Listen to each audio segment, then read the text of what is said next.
오늘 하나님께서 우리에게 주시는 말씀은 고린도후서 3장 4절에서 18절까지의 말씀입니다. 고린도후서 3장 4절에서 18절까지의 말씀입니다. 신약성경 288쪽입니다.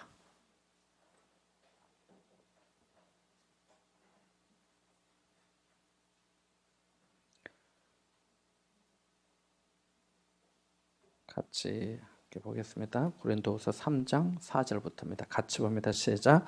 우리가 그리스도로 말미암아 하나님을 향하여 이 같은 확신이 있으니 우리가 무슨 일이 됐든지 우리에게서 난 것 같이 스스로 만족할 것이 아니니 우리의 만족은 오직 하나님으로부터 나느니라.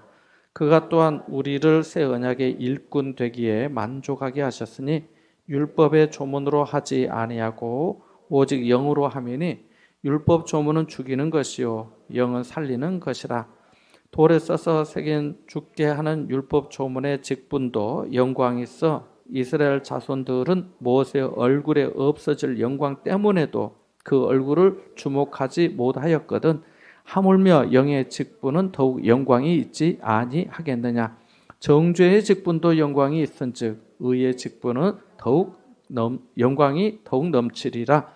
영광되었던 것이 더 큰 영광으로 말미암아 이에 영광될 것이 없으나 없어질 것도 영광으로 말미암았은즉 길이 있을 것은 더욱 영광 가운데 있느니라. 우리가 이 같은 소망이 있으므로 담대히 말하노니 우리는 모세가 이스라엘 자손들에게 장차 없어질 것의 결국을 주목하지 못하게 하려고 수건을 그 얼굴에 쓴 것 같이 아니하노라. 그러나 그들의 마음이 완고하여 오늘까지도 구약을 읽을 때에 그 수건이 벗겨지지 아니하고 있으니 그 수건은 그리스도 안에서 없어질 것이라. 오늘까지 모세의 글을 읽을 때에 수건이 그 마음을 덮었도다. 그러나 언제든지 주께로 돌아가면 그 수건이 벗겨지리라. 주는 영이시니 주의 영이 계신 곳에는 자유가 있느니라. 우리가 다 수건을 벗은 얼굴로 거울을 보는 것 같이 주의 영광을 보매 그와 같은 형상으로 변화하여 영광에서 영광에 이르니 곧 주의 영으로 말미암음이니라. 아멘. 프란시스 수도의 수사로 30년간 성인 남성을 지도한 리처드 로라고 하는 사람은 남성들이 알아야 할 5가지 진실이 있다면서 이렇게 말했습니다. 첫 번째 진실은 죽음을 기억하라 라는 것입니다. 뭘 기억하라고요? 죽음을 기억하라. 그는 죽음이 인생의 스승이 된다고 합니다.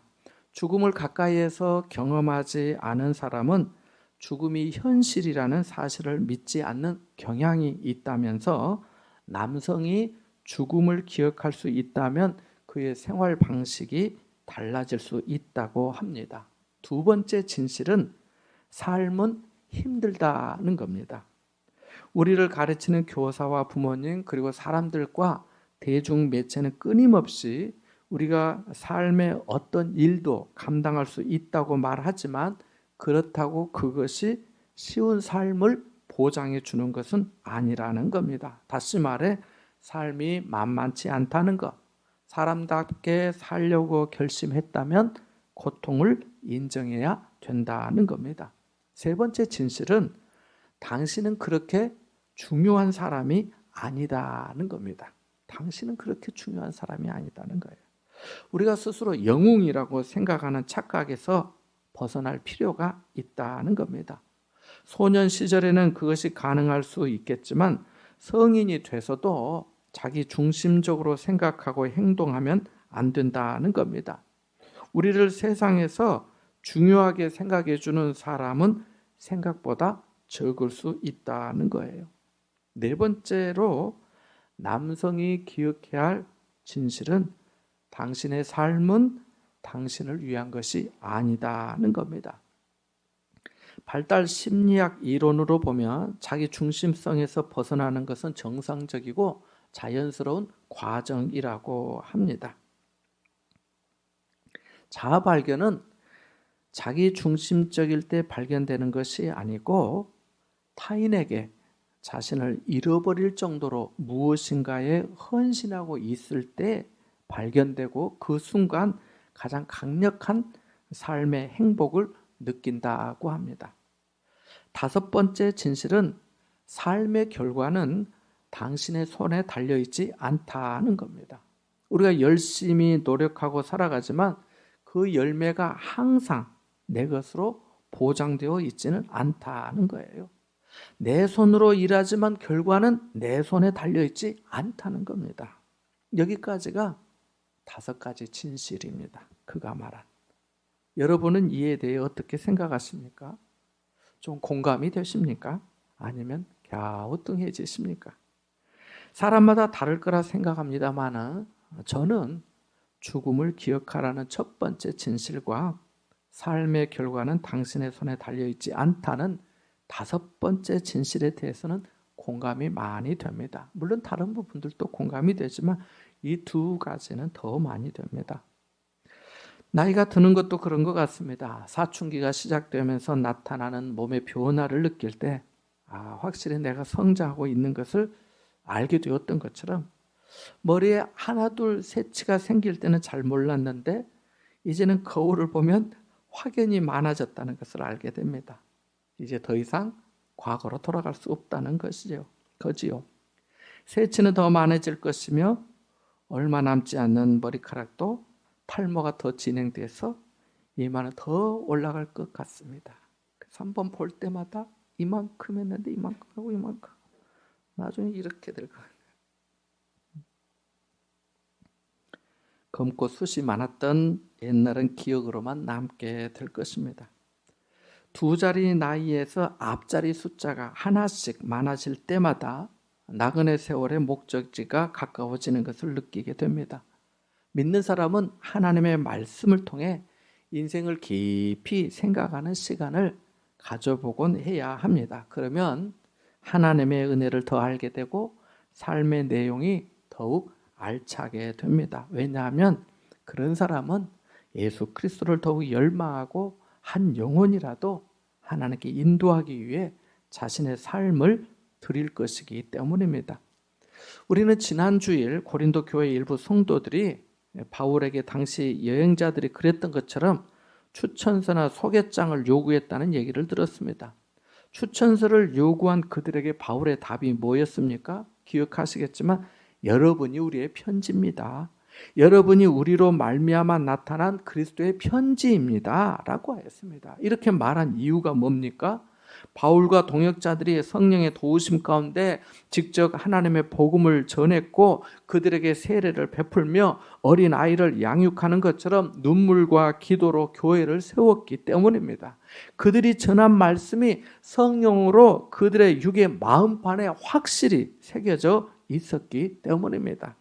여러분이 잘 아시다시피 이 추천서의 문제는 사역자에 대한 신뢰 문제 아니겠습니까? 바울 일행은 성도들을 위해 눈물로 기도하며 넘치는 사랑이 있었는데 고린도 교회 일부 성도들은 거짓 선생들의 미혹이 되어서 바울의 사도직에 대해 의심의 눈을 거두지 않았습니다. 은혜를 받았으면서도 그렇지 않은 것처럼 하나님의 말씀을 들었으면서도 듣지 않은 것처럼 하나님의 역사를 체험했으면서도 마치 주님이 아니 계신 것처럼 성령의 감동과 은사를 맛보았으면서도 그 맛을 잃은 것처럼 그렇게 마음이 뒤틀렸던 겁니다. 바울의 서신을 살펴보면 강한 표현들이 나오는 대목이 있지만 그가 교만해서 그런 것이 아닙니다. 부모가 자식에게 큰 소리칠 때 교만해서 소리치는 겁니까? 아니잖아요. 자식을 사랑해서 안타까워서 그냥 두었다가는 정말 큰일 날 수 있으니까 소리치고 때로는 맥까지 드는 거 아닙니까? 바울은 사랑하는 주님의 교회가 거짓 선생들의 미혹에 노출되어 있는 것이 안타까웠습니다. 그래서 여러분이 그리스도의 편지입니다. 여러분을 통해 그리스도가 드러나고 세상 사람들에게 읽힙니다 라고 한 것입니다. 그리고 이 모든 것에 예수 그리스도로 이 모든 것이 예수 그리스도로 말미암았다고 합니다. 함께 4절과 5절의 말씀을 다시 읽어보겠습니다. 같이 봅니다. 우리가 그리스도로 말미암아 하나님을 향하여 이 같은 확신이 있으니 우리가 무슨 일이든지 우리에게서 난 것 같이 스스로 만족할 것이 아니니 우리의 만족은 오직 하나님으로부터 나느니라. 아멘. 지난주에도 말씀드린 것처럼 이 말씀이 다른 성경에는 이렇게 나와 있습니다. 우리는 그리스도로 말미암아 하나님께 확신을 가지고 있으므로 이런 말을 합니다.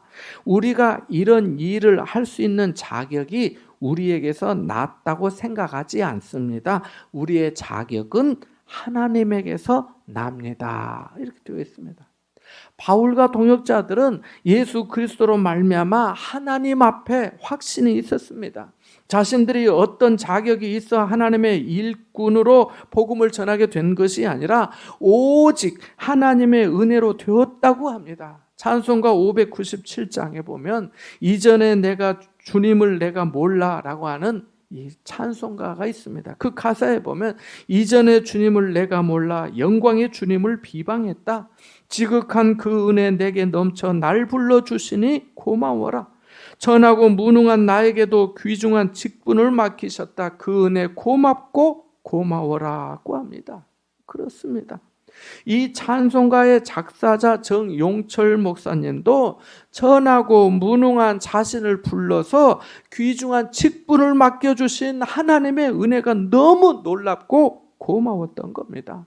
바울은 이 사도직에 대해 복음을 전하는 일꾼됨에 대해 설명을 더 하는데 구약의 율법과 모세의 이야기를 통해 자신들이 받은 은혜와 영광을 말합니다. 함께 6절에서 8절까지의 말씀을 읽어보겠습니다. 같이 봅니다.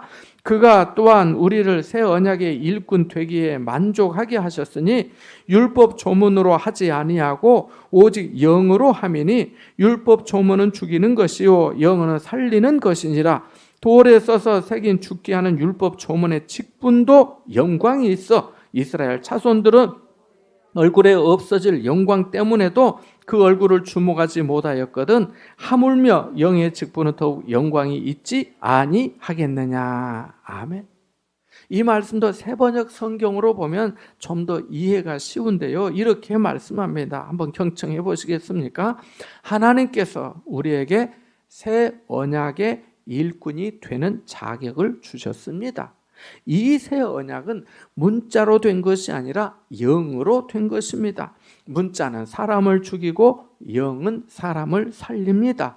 돌판에다 문자로 새긴 율법을 선포할 때에도 광채가 났습니다. 그래서 이스라엘 자손들은 모세 얼굴에 나타난 그 광채 때문에 비록 사라질 것이었지만 그의 얼굴을 똑바로 쳐다볼 수 없었습니다. 죽음에 이르게 하는 직분에도 이러한 영광이 따랐는데 하물며 영의 직분에는 더욱더 영광이 넘치지 않겠습니까? 정리하면 하나님께서 우리에게 새 언약의 일꾼이 되는 자격을 주셨다는 겁니다. 여기 새 언약은 무엇이겠습니까? 새 언약이 있다면 옛 언약도 있다는 거지요. 먼저 옛 언약부터 말씀드리면 하나님께서 모세를 통해 이스라엘 백성들에게 주신 10계명을 비롯한 율법의 말씀을 의미합니다. 이 계명은 곧 하나님의 법대로 살면 복을 받고 그렇지 않으면 저주와 멸망을 받는다는 겁니다. 하나님께서 모세를 통해 계명을 주셨다는 것만으로도 놀라운 일이잖아요. 실제로 출애굽기 34장에 보면 모세가 시내산에서 하나님께서 친히 10계명을 새겨주신 두 돌판을 가지고 받아 내려오는 장면이 있습니다. 그런데 이스라엘 백성들이 그 돌판을 손에 들고 내려온 모세를 가까이 하지 않습니다. 왜냐하면 모세가 하나님을 만나 이야기함으로 그 얼굴에서 광채가 났기 때문입니다. 참아볼 수가 없었던 거예요. 저도 여러분의 얼굴을 참아볼 수가 없습니다. 광채가 나서요. 그래서 모세가 수건으로 자기 얼굴을 가렸습니다. 그러나 하나님 앞에 나아가 말할 때는 수건을 벗었습니다. 그리고 또 나와서는 수건으로 자기 얼굴을 가렸습니다.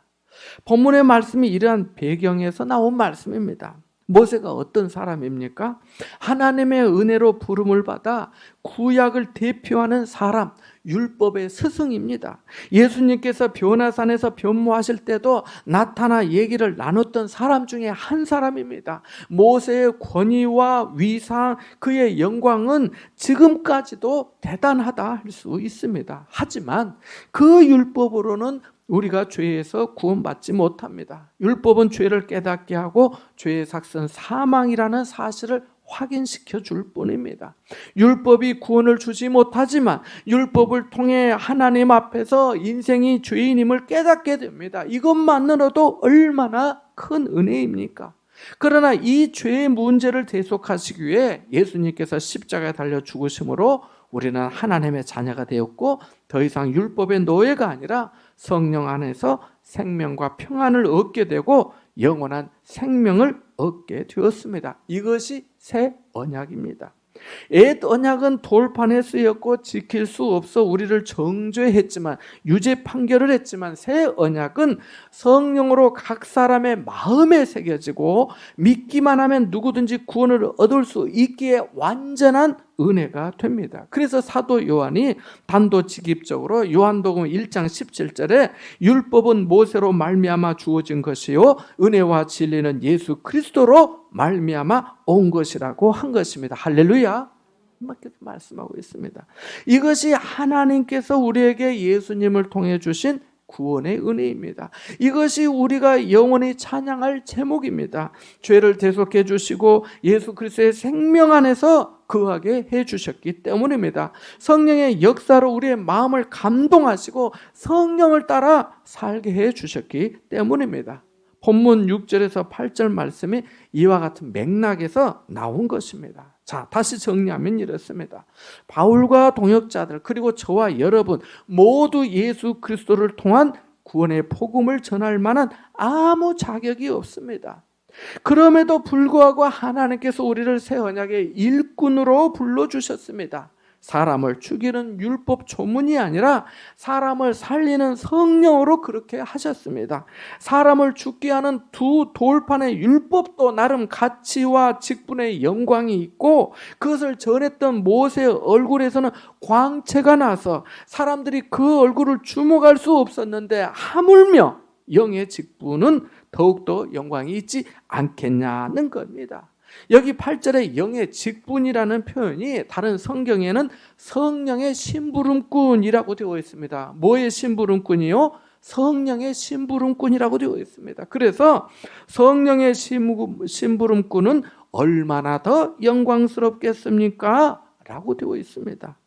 9절도 앞의 말씀과 연관된 말씀인데요. 보충하자면 율법으로 사람에게 죄를 확정하는, 즉 정죄하는, 유죄 판결하는 이 율법의 직분도 영광이 있은즉 사람을 살리고 회복케 하는 의의 직분은 더욱더 영광이 넘친다는 겁니다.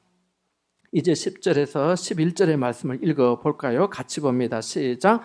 영광 되었던 것이 더 큰 영광으로 말미암아 이에 영광 될 것이 없으나 없어질 것도 영광으로 말미암았은즉 길이 있을 것은 더욱 영광 가운데 있느니라. 아멘. 이 말씀도 앞의 내용과 연결이 되는 말씀인데요.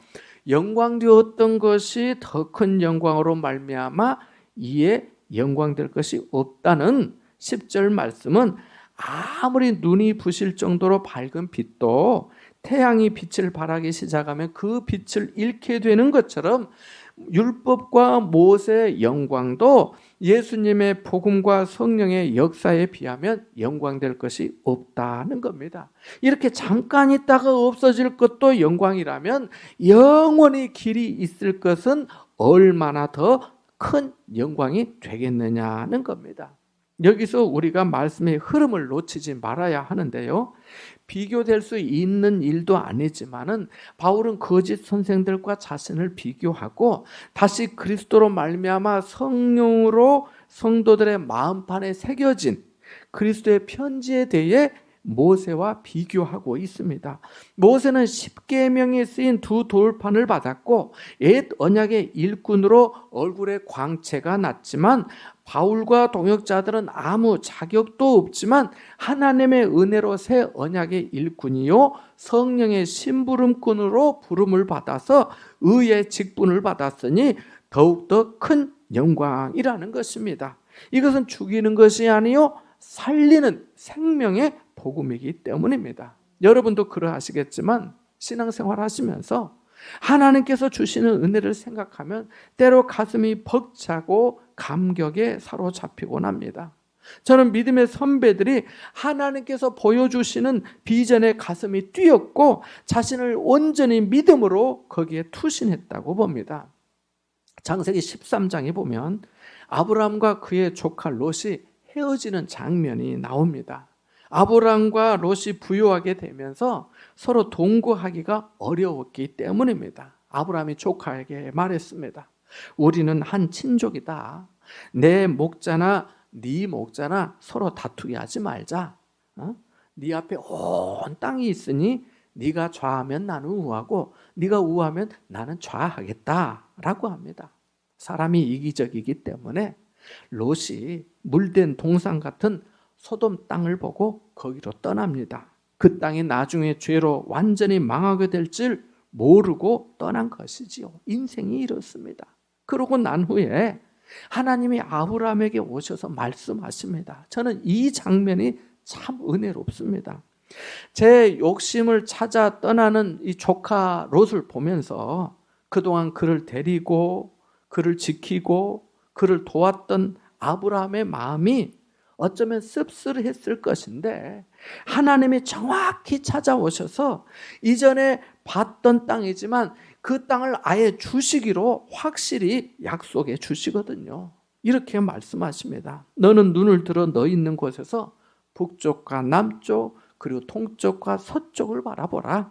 보이는 땅을 내가 너와 네 자손에게 주리니 영원히 이르리라. 내가 네 자손이 땅에 티끌 같게 하리니 사람이 땅에 티끌을 셀 수 있을진데 땅에 티끌을 셀 수 있다면 누가 셀 수 있겠습니까? 네 자손도 세리라 라고 말합니다. 너는 일어나 그 땅을 종과 횡으로 두루 다녀보라. 내가 그것을 내게 주리라 합니다. 아브라함에게 이 말씀이 이 약속이 소망이 되었습니다. 뭐가 되었다고요? 소망이 되었습니다. 그래서 성경을 더 읽어보면 그가 헤브론으로 장막을 옮겨 거기서 하나님을 위하여 제단을 쌓았다고 합니다. 감사가 있는 마음, 약속이 마음의 소망이 된 사람은 이렇게 항상 예배합니다. 하나님의 영원하신 기업이기 때문입니다. 본문의 말씀도 그렇습니다. 함께 12절에서 14절의 말씀을 읽어보겠습니다. 같이 봅니다. 우리가 이 같은 소망이 있으므로 담대히 말하노니 우리는 모세가 이스라엘 자손들에게 장차 없어질 것에 결국을 주목하지 못하게 하려고 수건을 그 얼굴에 쓴 것 같이 아니하노라. 그러나 그들의 마음이 완고하여 오늘까지도 구약을 읽을 때에 그 수건이 벗겨지지 아니하고 있으니 그 수건은 그리스도 안에서 없어질 것이라. 아멘.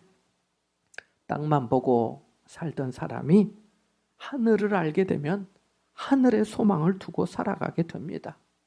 돈만 알던 사람이 돈보다 더 귀한 가치를 발견하게 되면 거기에 더 마음을 쏟으며 살아갑니다. 명예만 알던 사람이 명예가 자랑할 것이 못되고 하나님의 은혜만이 자신의 간증이 된다는 것을 알게 되면은 하나님을 자신의 자랑으로 여기게 됩니다. 세상의 권세와 영광도 마찬가지입니다. 예수 그리스도 안에서 받은 은혜도 마찬가지입니다. 바울은 자격 없는 자가 새 언약의 일꾼이 되고 성령의 직분, 의의 직분을 받아 길이 있을 영원한 영광을 깨닫게 되었습니다. 그는 이 소망으로 담대하게 되었습니다. 그러면서 모세가 얼굴에 수건을 쓴 것은 자신의 얼굴에 광채가 없어지고 있는 사실을 감추기 위해 썼다고 해석하면서 자신들은 모세가 얼굴에 수건 쓴 것처럼 아니한다고 합니다. 문제는 사람들의 마음이 아직까지도 완고하여 구약의 말씀을 읽을 때에 여전히 수건으로 덮여 있다는 겁니다. 마음이 수건으로 덮여 있어서 예수 그리스도를 통한 구원의 은혜를 전해도 믿지 않고 받아들이지 않는다는 겁니다. 실제로 바울의 개척 전도 여행을 보면 바울이 어느 도시에 방문할 때마다 가장 먼저 찾은 곳은 유대인들의 회당이었습니다. 고린도에서도 그랬고요. 이고니온에서도 그랬습니다. 그런데 유대인들이 율법의 수건, 모세의 수건에 가려져서 예수 그리스도의 복음을 거부하고 소동하고 대적하여 쫓아냈습니다.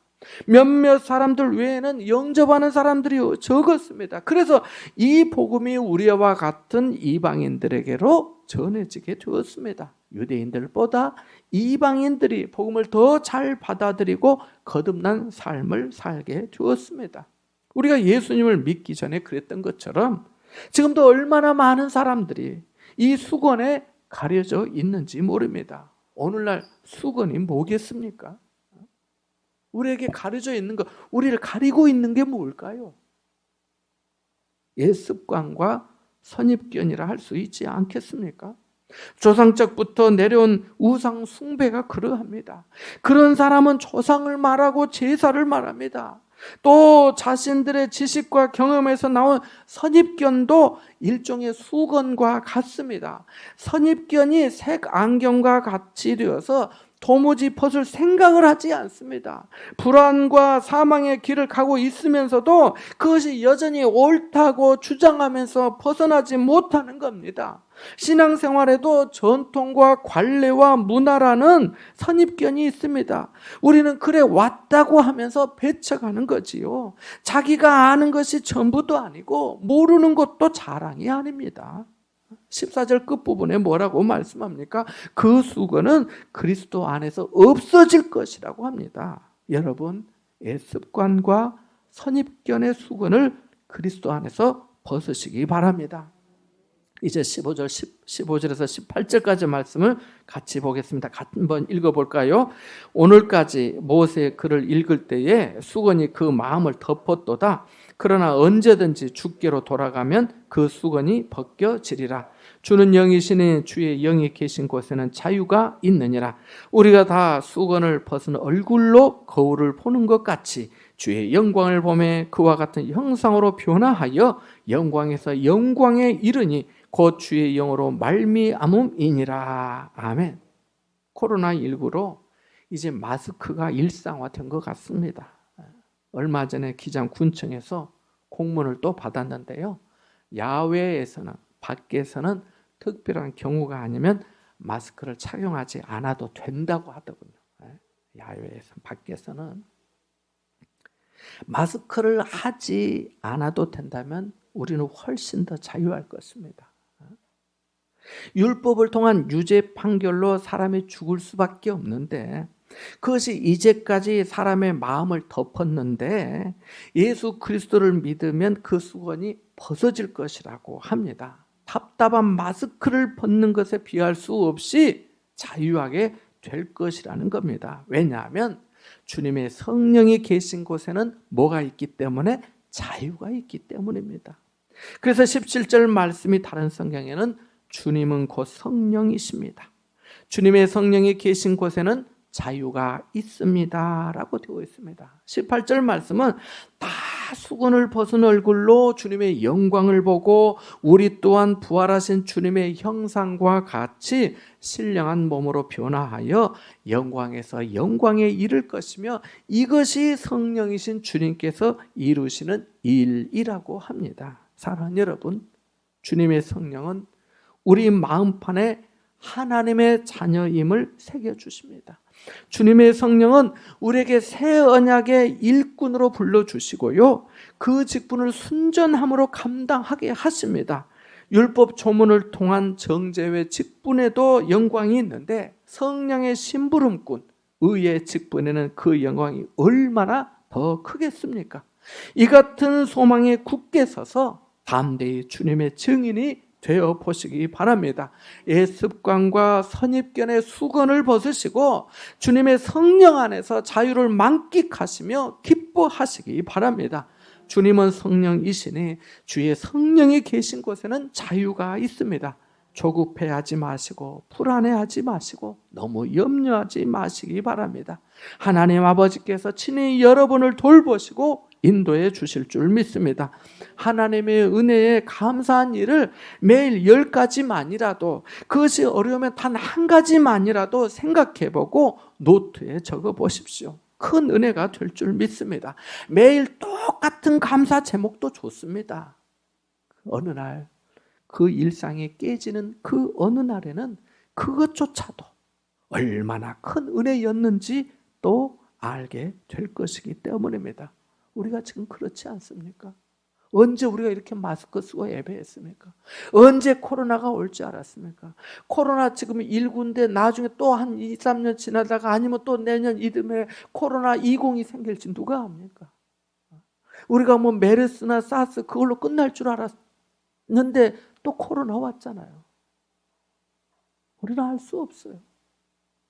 어느 날 똑같은 감사 제목도 늘 똑같이 쓰는 거 지루하고 뭐 은혜도 아닌 것처럼 생각되었는데 그 일상이 깨지면 그것조차도 은혜였구나.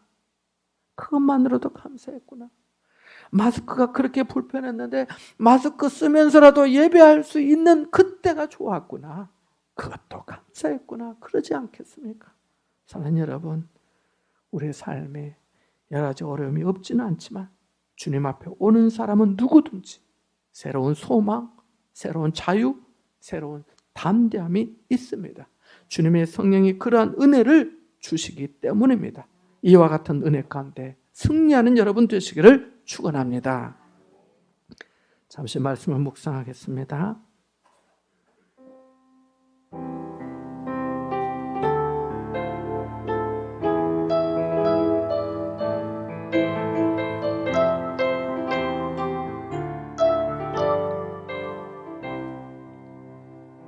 하나님 아버지, 자격 없는 저희를 부르사 하나님의 자녀 삼아주시고 새 언약의 일꾼으로 직분 주시고 영광의 소망의 자유까지 성령으로 역사해 주심에 감사드립니다. 우리를 가리고 있던 수건이 벗어지게 하셨으니 이제 주님의 말씀을 더욱 가까이 만나고 매 순간 주님과 동행하는 삶이 되게 하여 주옵소서. 예수님의 이름으로 기도하옵나이다. 아멘.